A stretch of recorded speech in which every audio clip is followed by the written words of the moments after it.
Welcome to the Mindspo podcast. You are tuning in for another episode of Deep Diving with the Solls. I'm here with my partner in crime, my partner in business, the other co-founder of Mindspo and Manifesty app, Chris Soll. What's up? What's up? Today, we are doing an episode that is very random, but I feel like it's very appropriate. We're almost 50 episodes into the podcast. And on this podcast, if you follow along weekly, you will know that we don't do that many life updates. We're always talking about manifestation and different topics. And we haven't really dived into us, like who we are. We've told our story on episode 1 of this podcast, where we just really went through our journey and getting here and building Mindspo and why we're so passionate about meditation, manifestation, personal growth. But we haven't really dived into like us as people. So this is like speed dating with the Solls today. You are sitting in for a 3-way speed date, and we are going to be answering a whole bunch of questions. They're going to get progressively juicier and deeper as we go along, kind of like most first dates do. Not that I've been on a date in 12 years, but I assume when you go on a date, you start a little surface or a little light, and then you kind of get into the more juicy things as the night goes on. Are you saying I haven't taken you on a date in 12 years? You know what? Is that how long it seems? You know what I mean. Yes. Like, when was the last time we went on a date where we like felt like we got to know each other properly again? Well, 12 years ago, babe. I mean, we're constantly learning about each other, aren't we? I know, but it's not like we sit at dinner. When we sit at dinner and have a date, we normally deep dive into like business things or esoteric topics. Not like this. Not like this. Soll has the questions. I do. We're both going to answer them. Do you want to? All right, you ready? I'm ready. Let's just jump straight in. Okay, go. Okay, so what's your love language? Whoa. Hit me. The Mindspo podcast. What do you see with your mind's eye? Welcome back. Let's elevate. Roll your shoulders up and back. Unclench your jaw. Elongate your spine as you take a deep breath in. And now, exhale. Now take your mind to that person, place, or thing that you have gratitude for, and start to feel into the joy available to you at all times. Elevate into a higher vibration as we expand together and dive into this conversation. My love language, I would say number 1 is words of affirmation. Number 2 is physical touch. Yep. You? Do you want to elaborate why that is? I love talking. So I feel I love to hear like positive words, because I feel like I'm always trying to put positive things out there. I really love when they come back. Yeah. Mine is acts of service. Oh yeah, blowjobs. No, not blowjobs. But yes, sure, why not? The first time we ever did the love language test, when Sol's came back acts of service, I was like, oh, so blowjobs, basically. You always say that. But I just think it's funny. And that's not what comes to mind when I think about There acts is of someone service. listening to this podcast right now that is laughing. So yeah, it's funny. That's fine. Laugh it up. Yeah, at your expense. No, for me, it's just, I think it's probably because my mum always did everything for everyone growing up. Mm-hmm. So she's very like a person you can count on to just go and get stuff done. You're like, if you need someone to help you paint your house, call my mum. She will just be there in 5 seconds with a paintbrush. So I feel like for me, that's how I show people love. Yes. And then that's also then it's just a straight correlation. If somebody does something for me, whatever it is, makes my life a little easier, that to me directly translates into a feeling of love. Next question. Introverted or extroverted? Which one are you? Introverted, extrovert. Introverted, extrovert. Or extroverted, introvert. What does that mean exactly? It means that I think it's like this. I feel like I appear extremely extroverted to people that just meet me or hang around me, but behind closed doors, I'm extremely introverted. And I don't feel like people really see my introverted side, but if I'm around people, like if I'm doing retreats or presenting or doing anything, like I literally have to retreat. Otherwise, I will hate myself and I will hate people. And that's just me hating myself. Yeah, you get depleted. I get so depleted and I feel like when I'm on, I'm really on and I'm really there and I'm really engaged and I give everything when I'm there, but I have to retreat. And I've really learned that the hard way, because I used to just believe I was super extroverted and I would push myself to be so super extroverted and I would give, and then I would crash and crumble. I think I've just become also more like in tune with myself and who I am as a person. I love my alone time. I love my privacy. I love to just be on my own, but I also like people. When you say alone, though, you mean with me. Yeah, I like. That's not alone. It is. I like you and me, and that's my world. And then dogs. I'm always extroverted for dogs. Yes, like our neighbor's dog, George, who rocks up occasionally. He was there this morning, wasn't he? He hates everyone except for you. He loves me. We understand each other on a deep soul level. Great. He has a big smile, unless he's barking at you. All right, speaking of dogs, you are literally a golden retriever. So funnily enough, I actually thought I was introverted for most of my life. I think it's because I had to learn English after 13. Yeah. And so I think it just makes you a little bit hesitant to open your mouth and connect to people, and everyone's just making fun of you for your German accent for 10 years straight.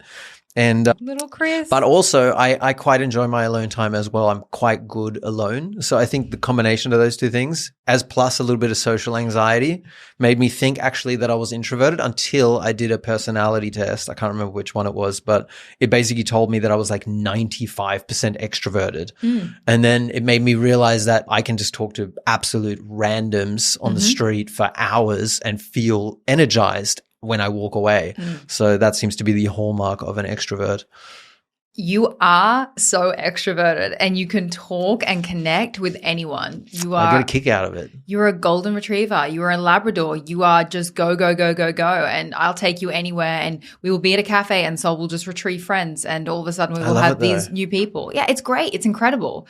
It's exhausting to be your partner sometimes, but I love it. I love that about you. I think it relates to a belief I developed at some point. I can't even remember where I heard it, maybe in a movie or something. There was this line that said, the greatest conversation you'll ever have will be with a complete stranger. It's just some random line I heard in a movie. And I was like, that sounds cool. It sounds like a great way to live your life because it makes you super open to exploring and connecting with random people. And it's true. A lot of people you talk to, there isn't necessarily something incredible going on in their life, but every once in a while you talk to some total stranger and you just have the most amazing connection with them. So yeah. I love that about you. It is inspiring to be around that. And I feel like sometimes I've tried to meet you at that energy, but I've just learned for myself. I don't think you're that. I'm not that. But it's weird because you and I make jokes about this and I actually would really love to be someone that just keeps going and keeps giving. And I feel what I have to balance it with as well is I just feel like I have to have really strong boundaries about like how connected I am because unlike you, for me, I'm always getting messages and DMs and every single social platform, even my WhatsApp. I'm so strict with my communication channels because for me, it feels like it never stops. Soll has a lot less of that. If I had as many conversations going on digitally as you do all day long, I would not want to talk to a lot of people. I would just be like, I would relish my alone time in the physical. It's just because I don't have that anywhere near as much as you. So then I'm open and I'm recharged. Yeah, it's sweet. Yeah. Anyway, what type of music are you into? I don't know. I like lots of music. I'm very eclectic. I love Soll Hates It, but I have an affirmation playlist. If you go to Spotify and you search Mindspo, we have a playlist called the Elevate playlist. I highly recommend everyone go to Spotify and follow us on Spotify, not only for the podcast. And if you do follow the podcast, make sure you rate us 5 stars because it really helps us out, but go and find the actual Mindspo playlist. We have the Elevate playlist and Wake Up Good Morning Coffee playlist and Shadow Workout playlist. I love music with lyrics. I like cheesy music. I also love like deep house and all the stuff that I used to DJ and disco stuff, but I'm really eclectic. So what kind of music do you like? The thing that I noticed there is that you can't tell me a single artist. This is something about Rosh. It's like you don't remember movie names. You definitely don't remember actors. I'm not a fan. Actresses. I'm not a fan of you'll be like, who is that person? I'll be like, that's fucking Harrison Ford. It's Indiana Jones, goddammit. And you'll be like, oh, have I seen him in anything before? I'm just not a fan person. No, I mean, I'm not a fan either, but I just remember. You are a movie and music buff. I'm a movie buff and a music buff. That's true. Okay, type of music. I feel like my music taste has changed a lot over the years. It went from like screamo metal when I was like a teenager. Thank God. To hip hop maybe in my 20s, like Dr. Dre, Chronic 2001. Now Soul plays deep Berlin house at 6 a.m. I love some really dark, like heavy, like basement techno, like the kind of music that makes the walls shake. It gives me a feeling. Gives me anxiety. It's the soundtrack to my life. And I have to be very careful what I listen to because as Rochelle it can sometimes jack up your nervous system. You know what's a great type of music though, which is 1960s like soul. Oh, we love that. Yeah. Oh my gosh. Like you know what? Al Green. We are going to make, before this podcast comes out, we are going to make a 1960s playlist on the Mindspo playlist. So if you want some wholesome, happy, really good vibes, abundant music to listen to. Happy lyrics. That is non-threatening, that feels so good. Just singing about making love and women and what are we going to call the loving sunshine and what stuff. Are we going to call the playlist? Happy Days. Happy Days. We're going to make the Happy Days playlist. Happy Life. Happy Life. Happy Life. Happy Life soundtrack. Okay. Because it literally feels like a soundtrack. So good. Yeah. All right. Next. Go to guilty pleasure. Tim Tams are from in Australia. For me, it's playing Open Ra. Which is an old video game, Red Alert, Command and Conquer Red Alert. I thought this was food-based. Like if it's a guilty pleasure. Guilty pleasure. Guilty pleasure is 90s rom-coms or 90s series, like watching Gilmore Girls. That would be, I love doing something like that. Just tuning out and watching reruns of Gilmore Girls. Hugh Grant movies. That's definitely a guilty pleasure right there. Anything with Hugh Grant, anything 90s, Gilmore Girls, anything that just is like calming for the nervous system. Do you have a morning routine? Yes. Yes? What is it? Well, once I'm awake. How do you wake up? Just let me do the morning routine once I'm awake and then you can continue this. So once I am awake, I go for a walk up this hill in Bali and I listen to music or I listen to a podcast or I listen to a walking meditation and it gets me in a really nice high vibration. And then when I come home, I usually order some breakfast and while waiting for breakfast, I meditate and do that. And then after that, I will generally have a shower and then I will get to work. And the morning routine's always changing and shifting, but that's the Do you jump out of bed?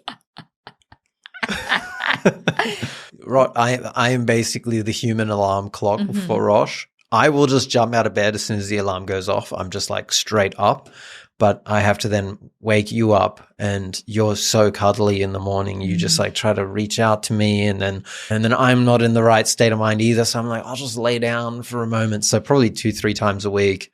I'll lay down. I'll suddenly just like pass out next to you, and then it's an hour and a half later. So, and my pet peeve that Soul does that I hate is Soul touches my touch feet. your big toe. I hate it. I just graze it. He tickles my feet when I'm like half asleep to try and wake me up, and it is honestly my whole nervous system like hates him in that moment, and I like curl up into a ball like really tightly. All right. Favorite thing about your job? The ripple effect.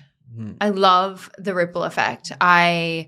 I believe with what we do with Mindspo, with Manifesting, with Mindspo retreats, like everything that we do has such a beautiful ripple effect. And I always say like it's got nothing to do with me and everything to do with the people. Like I'm not the one that changes people. People change themselves. And I'm just a guide that is taking them through whatever it is or teaching them meditation or delivering information in a new way. And to have people take that information or to take that knowledge or that energy and then to pass that on in some way, I think that is so beautiful. And I am always so happy to get DMs and messages and podcast reviews when people write how it's impacted their life. Like that to me makes everything worth it because sometimes what we do is really hard and it's not easy putting yourself out there and in this space, but the ripple effect always, even when I'm having like a really hard week, which I actually had the last week, the messages or the feedback of how it's affecting people makes everything worth it. How about you? For me, it's the freedom to construct my day however I wish. I've always been someone, I don't like structure. I don't like being told what to do. So being able to work for myself and be self-motivated and be able to just stop everything at a moment's notice. If I feel like, you know what, I just want to go for a walk. Hey, I want to go and see a friend. I want to go to the beach. Having that ability to just completely phase shift any moment is a great privilege that I very much cherish. What annoys you most about your job?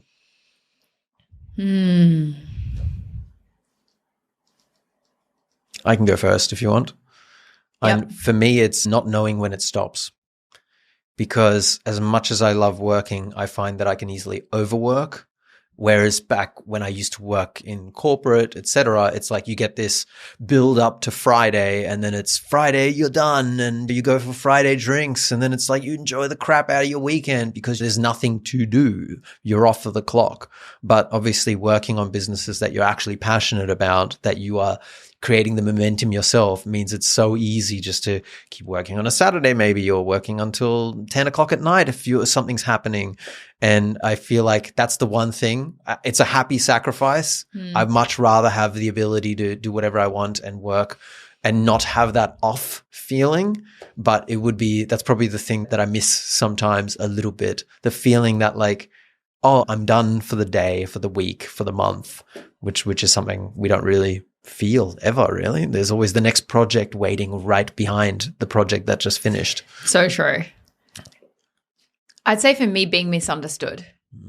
I feel putting yourself out there publicly and putting out content and teaching and doing things, I find it really hurtful when I'm misunderstood. And I think that's really hard because you've got so many people looking at you, so many people from different backgrounds and taking things through their own lens of perception. And sometimes I feel so much pressure and so much responsibility to say the right thing and do the right thing. And you actually can't do the right thing from everyone's eyes and everyone's lenses. And I feel that as things grow, I do struggle with that a little bit. And I feel just being online, there is definitely a sacrifice that sometimes I find really difficult. And just I think as well, like it's not nice to have people judge you or to make assumptions about you when they don't even really know you. And maybe even this is why we're doing an episode like this. And I'm very guarded on like, how much do I tell people and how much do I put myself out there? And I'm always trying to find that balance of like privacy versus sharing and connecting. And yeah, I think being misunderstood really, really sucks. And I think that sucks for anyone, but I think that's just like actually a part of my job, like having information go out there and teaching and putting things out there and then people interpreting that and then just having to handle all those interpretations. And I'm just always learning to stop caring what people think, but sometimes I find that really difficult. Yeah, it's inevitable, isn't it? It is. What's that famous quote? If you wish not to be criticized, say nothing, do nothing, be nothing. I just am now understanding that the price of doing what you want in this world and making a big change and getting things out there is criticism, it is people's feedback, it is flack. There is always going to be people in that energy and everyone's entitled to that, whatever they want to say. And I just sometimes get overwhelmed with that. Totally. Though. And I'm entitled not to care. Yeah. Worst job you've ever had? It's not a bad job. I was an ice cream girl for Baskin Robbins and New Zealand Natural. What was so bad about it then? It wasn't bad. It wasn't the worst job. I think Look, I really have been so lucky with my jobs. Soll's like crying and hating his past job. Oh. I don't think I've ever done anything that I really hated. I've just done like basic like little jobs like here and there. But yeah, I was never really like horrible. I'll tell you my worst one. I think when I was 15 or something, I got a job at Franklin's Big Fresh, a supermarket chain that had just opened a new one at Warringah Mall Shopping Centre on the Northern Beaches. And basically they built this big ass thing and they gave us these uniforms. It kind of looked like a tablecloth with little like white and red squares all over it. And basically they were installing at each cash register. I was a checkout chick, right? And they were installing You were a checkout chick? Well, that's what you called it, right? A checkout dude. Yeah. Come on. So, and they were basically installing this like roll with all of the fruit and vegetable with a 4-digit code behind each one, but they weren't ready yet. And so on my orientation, they basically said, not only is this like the first time I'm doing any kind of checkout thing, they start taking us through the fruit and vegetable section. This is a big ass supermarket. There's 70, 100 different fruits and vegetables. And they said, I want you to stay here for an hour and I want you to look at each of these fruits and vegetables, look at the signs, and I need you to start memorizing these 4-digit codes for every single thing, right? So I'm like, are you kidding? Never. Yeah, I mean, this is before meditation, so like my memory's shot, all right? And so all I remember is the big day comes and we open the supermarket and these rolls with all of the codes are not there. They're not there for like a couple weeks or longer yet. And I just have the biggest amount of anxiety because I'm standing at this thing and these random people would rock up and they would have little bags with like cucumbers. And I'd be like, fuck. And so then I'd have to ask someone quickly to run over to the fruit and vegetable section and be like 2, 4, 8, 6. And this would happen like every single customer until there was big queues of people. And it was just an absolute dumpster fire.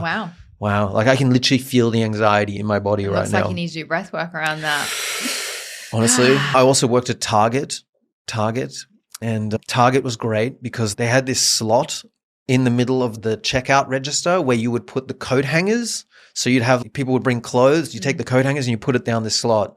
And below the cash register, there was this big drum where all the things would fall into, right?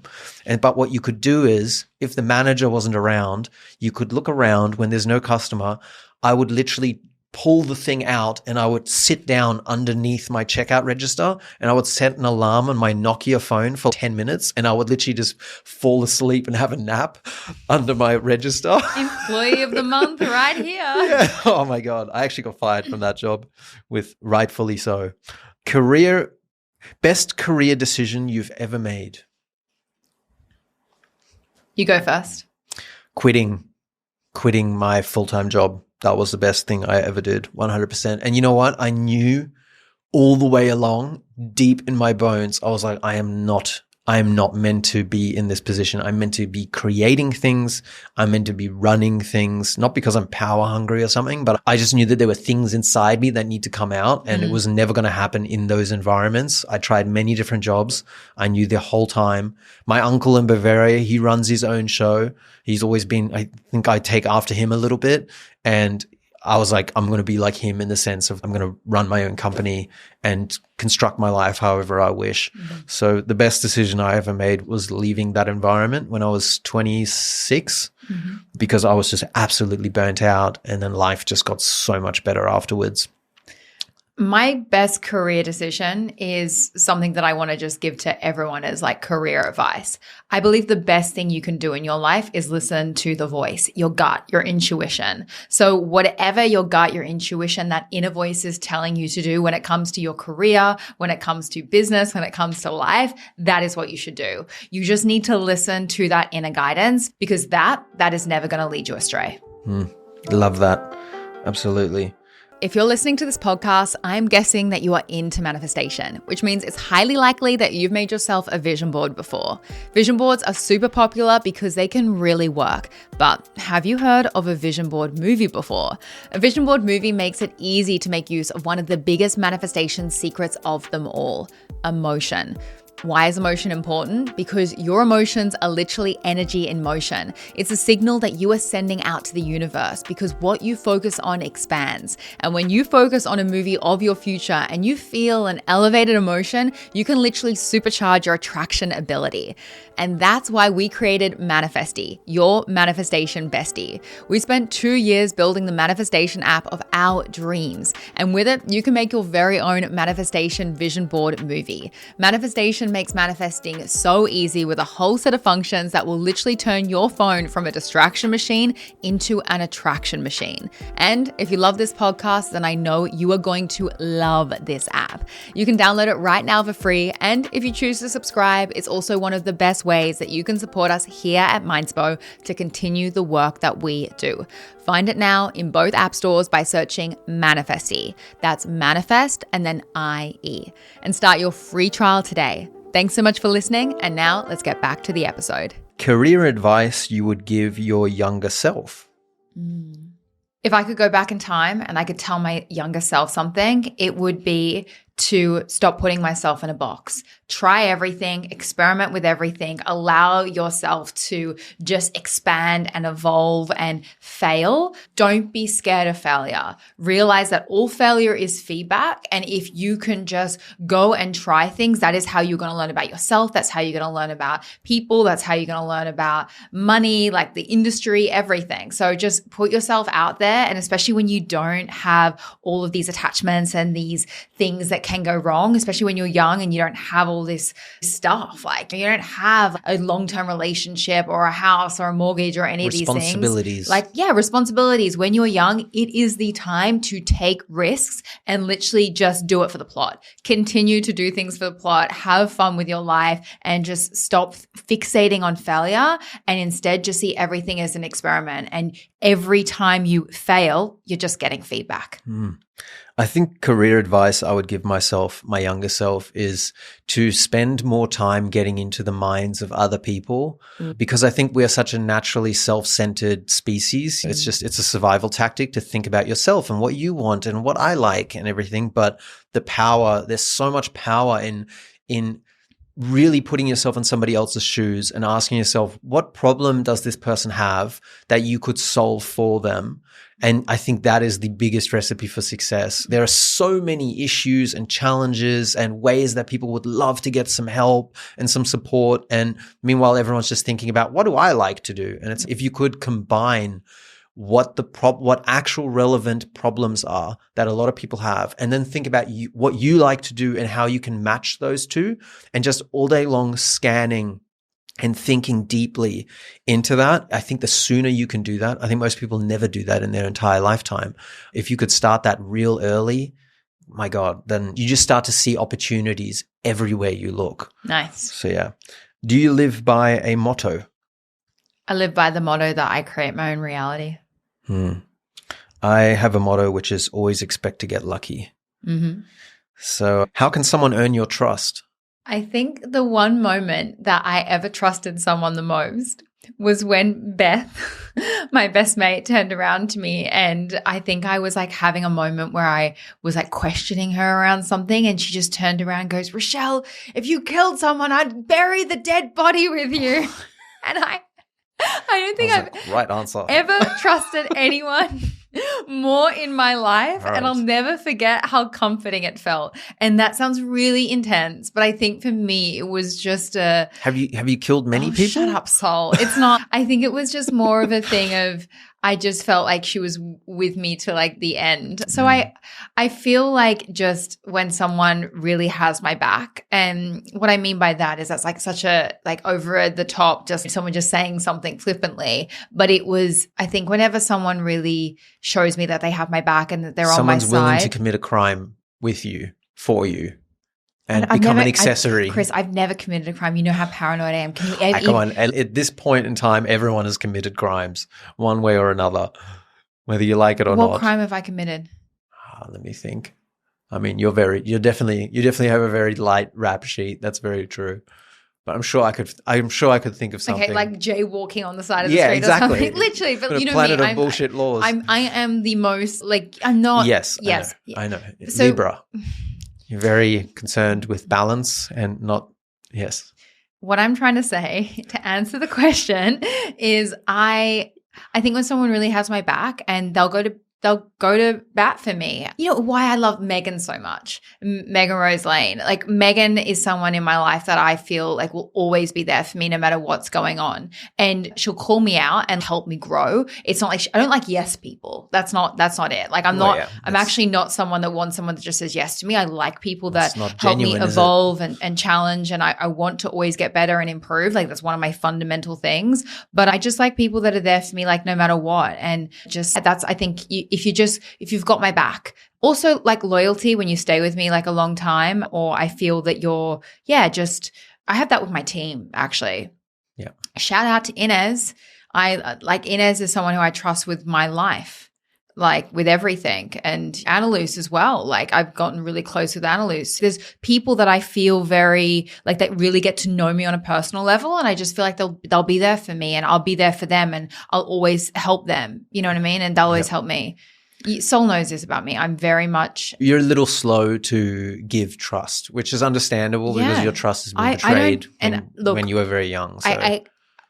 I will say this. I don't think I'm still not at the point in my life where I give trust freely. Yeah. And I have a lot of people that come into my life and it takes a while. Like I'm not someone that will instantly expand my circle because I'm at a bandwidth like limit with stuff. And so when people come into my life, if once I trust them and they're really in my life, then they're really in my life. And then I'm like there for the people in my life like you wouldn't believe. And the thing is, there's only so much I can be there for people because like my job is also being there for so many other people. So I've kind of got this, like this elastic that I keep in. Soul trusts everyone. I'm kind of the other way around. Yeah. I have to train myself to be a little more cynical and skeptical because I think especially like a few years back all the way to like 12 years ago when I first learned meditation, I had my mind opening. Oh my God, everything's amazing. So Everyone's many people amazing. try and manipulate Soul. Yeah. Myself included at the beginning of our relationship. Yeah. I was definitely, what would you call it? Like doe-eyed. I didn't want to see the shadow of humanity. I was denying the shadow of humanity. I still would say these days, I generally give people the benefit of the doubt unless I see some kind of signal that I shouldn't.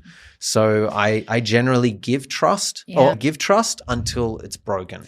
I think the thing is I'm very much on my spidey senses. So I don't want to be, but it's like hypervigilance. Like we talked about this in another podcast. I sometimes notice things that Soul will not notice, and I'm super hypervigilant on people and things. I will notice things. I'm like a body language person. Like I'm always tapping you're like into a CIA things. agent, basically. Yeah, I see everything. Don't fuck with me. Yeah, you walk into a room and you know exactly how would I escape from here? What? Yeah, I just like where's the fire extinguisher? Literally, I have a foolproof plan walking into anything. Do you believe in second chances? I do. I really do. Actually, that's the thing. Like I'm not someone that like knocks people out and like that you're done. I think we can grow, we can evolve. And as scary as I sounded in the bit before this, but I'm actually the one thing about me that I've always loved is I don't want to fight with people. I'm actually really at a point where I want peace at the core of everything. I don't want to argue. I don't want to have drama. I always want the best for everyone else and I want them to have the best for me. So I really want like an equal playing field,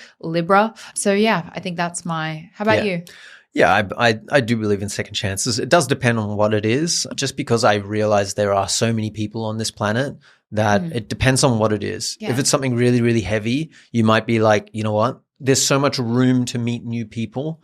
I think, it's so funny. I remember hearing this thing once where they said most people by the time they're 25, they've basically met all of their friends already. And I'm like, that's just like a bullshit way to see reality that most people agree with. But I don't agree with it either. I think I'll be making friends when I'm 90 years old. Because you're a golden retriever. Yeah, exactly. So for me, it doesn't matter. So if someone were to really like fuck me over, essentially, I might be like, you know what, I don't need to give a second chance. But I, at the same time, I feel I do give people a lot of rope because I know that I'm not perfect. No one's perfect. To not be perfect is the earthly form of perfection. And everybody has a shadow. Everybody has self-centered ego voices inside of their head telling them to do bullshit. Everyone's perception creates their own reality and everyone's living a subjective tunnel.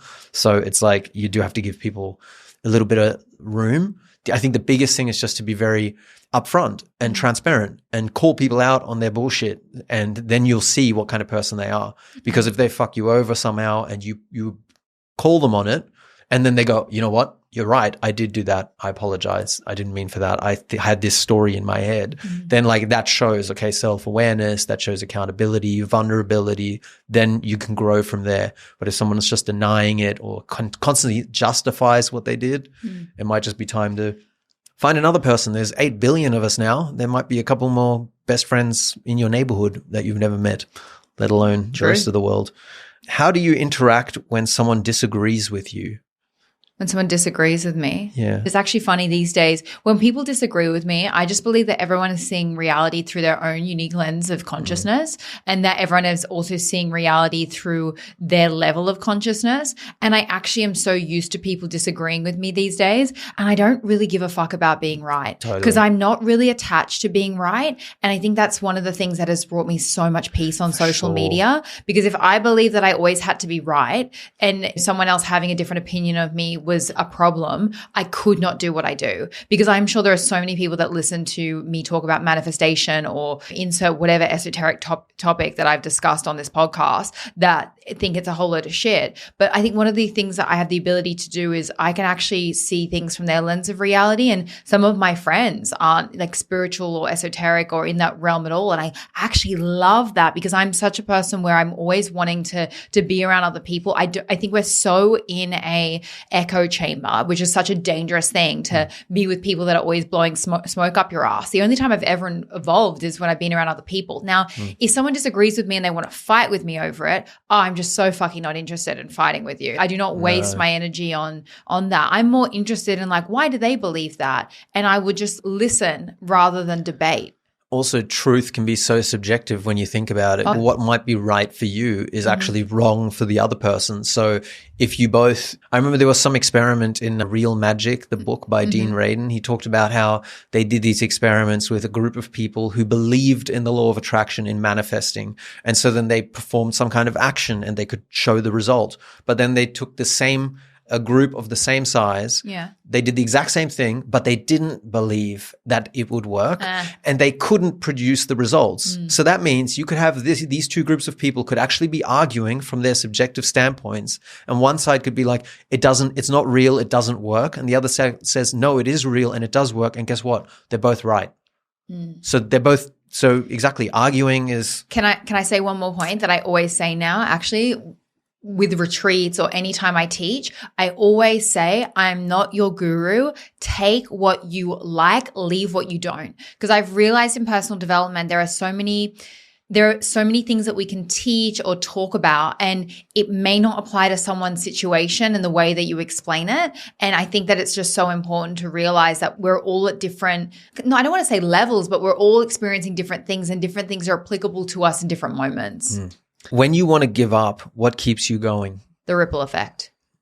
When I am tired and burnt out, or when I'm feeling not more tired and burnt out, because when I'm tired and burnt out these days, I just rest. And I actually want to say that that's so important, because I feel like sometimes people feel like burnout and being tired and exhausted is like a sign that, you should give up, or that it's like, you shouldn't keep going. And I'm like, no, that's just a sign that you should rest. If you're tired and you just need to implement more rest and make that a priority. But when I'm kind of, feeling that, damn, like this is a lot, I just think about the ripple effect, and I just think about what I'm trying to do at the end of the day, which is just spread meditation and make it more accessible and digestible to people. And at the end of the day, I'm just helping people elevate. So that to me is just such a big motivator.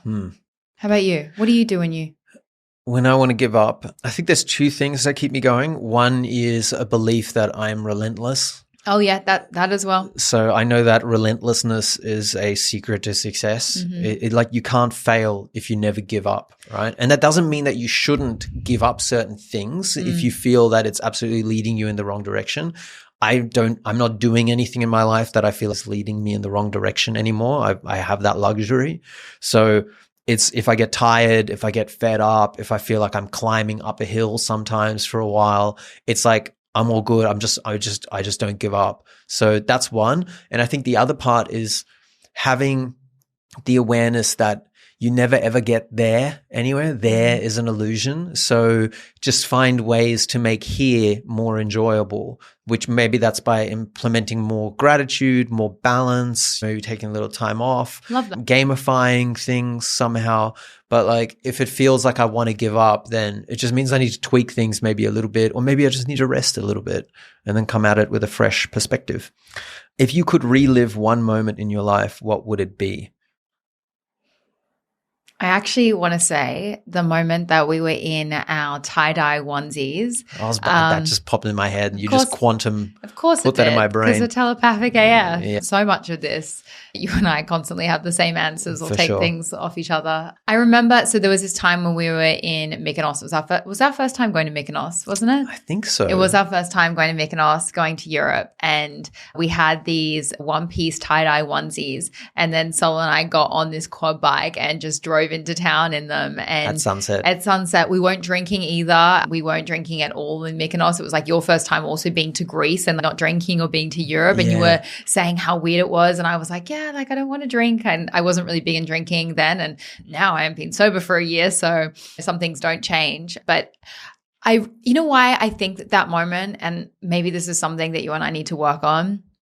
In that moment, like now we have such a beautiful business and I love what we do and we have so many different beautiful projects, but it's come with a lot of responsibility. And although we don't have kids and dependents, we are responsible for people and teams and students and progress and deadlines. And I just remember on that trip, it was just you and me, and we were just living life and just being creative and posting photos and documenting. And we were so free in our minds and in location, and we probably weren't as financially free definitely as what we are now or set up, and that comes with a cost. Financial freedom comes with you creating something that creates financial freedom, but I do think that that's something I'd like to get back to. I would like to, maybe it's carving out like a sabbatical next year after some of the projects that we're working on launch, but just carving out more time where we can feel enough distance from everything that we're not got that in the back of our head, because that was just you and I like truly living. And when we were driving, the thing I didn't say about this is we were driving up Mykonos and we drove over Mykonos seeing all the white buildings with the most beautiful sunset. Yeah, that Mykonos sunset is a special one. I think for me, it's probably that moment as well, actually. It popped into my head right before you said it. What's the highest priority in your life? I guess it's kind of like what your value structure is a little bit as well, right? What do you value most in your life? Let me think. It's a big question. They contradict each other. Really? Well, life is full of paradoxes. Yeah. What is it? Freedom and impact. So yep. I really value my freedom. It's kind of what Soll and I's life is built on. Freedom of mind, freedom of location, freedom of financial abundance, like all of these things. But I really value having an impact. I really value being able to impact people's lives and to be able to make a difference and to have, and when I say I value that impact, like for me right now, I have a high value on recording this podcast. Like we're literally recording 3 podcasts right now because I've left it to the last minute that we can record. And there are so many things that I do that I put above, like I choose things like this over so many other things. And that is like my first priority because I really care about this audience and the people and retreats and like carving out things like and being with my self-care and my time. There's so many things that I do to make sure that I create a strong impact and that it is impactful what I do. And then at the same time, freedom. And balancing those two things sometimes is difficult. That's where you have to figure out the Wu Wei approach, right? It's the yin and the yang. The Lao Tzu, teach without teaching. Yeah. 100%. I think for me, it's freedom and peace of mind. I think it's so easy to lose your peace of mind, and I lose mine all the time. I'll forget to meditate for 2 days and get really busy, and then suddenly I notice I'm just chasing my own tail the whole time and tiny little things annoy me. And I see so many people live in that state the whole time, not realizing that every day a little more of your life is slipping through your fingers of this wonderful experience that could be anything you want it to be. Every little ordinary moment can be extraordinary so long as your perspective, your mind, your state of mind allows you to perceive that. So I think for me, it's spending days, weeks, months, and then years. So many people just not really living, just finding yourself in that complaining mentality where things are not good enough and you're not quite there yet and all that stuff. That's something I try to prioritize a lot. And it goes through phases. Sometimes I'll go through weeks where I feel like I haven't prioritized that enough. But I know that when I do, it can make a single day more meaningful and enjoyable than weeks or months of your life otherwise. Okay. And then the last question on my list, is there anything holding you back from living your ideal life? It's a good question to ask yourself regularly. Is there anything holding me back from living my ideal life? I've got one for me. It's living in a place where people stay. So Bali is a wonderful place, but it is a very transitory place. It's like a stop in people's lives. It's not where people settle necessarily. And I think that creates a kind of environment where it just feels different than, say, a city somewhere in a Western country where people get together for barbecues and create routine. Oh, Fridays I play tennis with these 3 people or something. There's just less of that here. It's so free flowing and everyone's prepared for anyone to leave at any given moment to go back to the real world. And so I think for me, I'm a very social person. And I think as I get older, I struggle with that. Yeah. And that's something that we've both really struggled with. Yeah. I also struggle with that. Like, for example, on retreats, like I sometimes have people say to me like, oh, why are you, like, you're a bit distant. And I'm like, oh, this is so hard for me. I do 27 people, then I do 27 people again. And it's this abandonment thing of like people always leaving, which is, we've had that throughout our whole entire lives. I think, not our lives, but since we decided to be nomads, there's this constant theme of there's not like solid people because of where we live and the environment that we're in, and also the kind of work that we do. It's so transient, and that can be really intense. Shaky ground. Yeah, it feels. It's a blessing on the one hand that everything's so fluid and up in the air, but once you've done it for so many years, like we have, really taxing. Yeah, so I think that's. Oh, very introspective episode. Wait, my question, I didn't answer it. Continue. Wait, say it again. Is there anything that's holding you back from living your ideal life? Creating more space and time to ruminate. I think rumination, like the concept of ruminating, is so forgotten in this current time-space reality. Even everyone wants an answer now.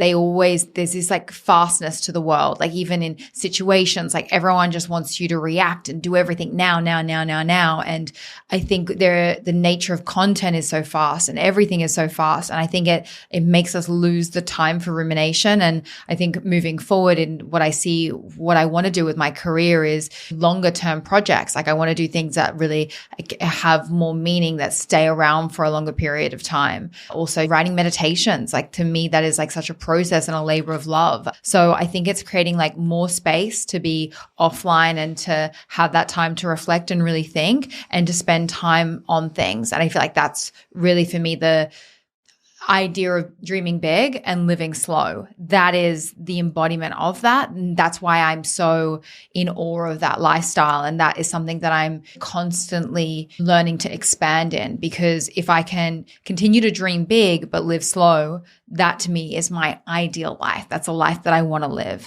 That's a life that I'm committed to making happen. Love that. All right. Well, interesting episode. Thank you so much for listening. I hope you got to know us a little bit more in this episode. I feel like it was a deep dive into us and our philosophies and where we are currently. I think the one thing I want to say is I think it's really interesting with a podcast and putting these ideas out there, because although we say all these things now, my answers tomorrow might change. And I think we're always changing, we're always evolving. And I want to invite you to give yourself, the listener, the space to change, the space to evolve, and give other people the space and time to evolve as well, and realize that we're always learning and growing and changing who we are as people. So I hope you enjoyed getting to know us a little bit more. If you did, let us know. Share this episode out, and we will see you in the next one. Thank you for joining me for this episode. You can discover more from Mindspo on Instagram and TikTok by following @Mindspo and myself @Rochelle_Fox. If this episode inspired you, then please pass it on and share the love. And if you're new to our world and you want to elevate your mind and step into your best self, then be sure to download our app, Manifesty, from the App Store and take advantage of the free trial. With Manifesty, you can create your own vision board movies, practice powerful meditations, and set affirmation reminders so your phone supports your journey towards that abundant vision of your future. And lastly, always remember, you create your own reality. So go and make some magic.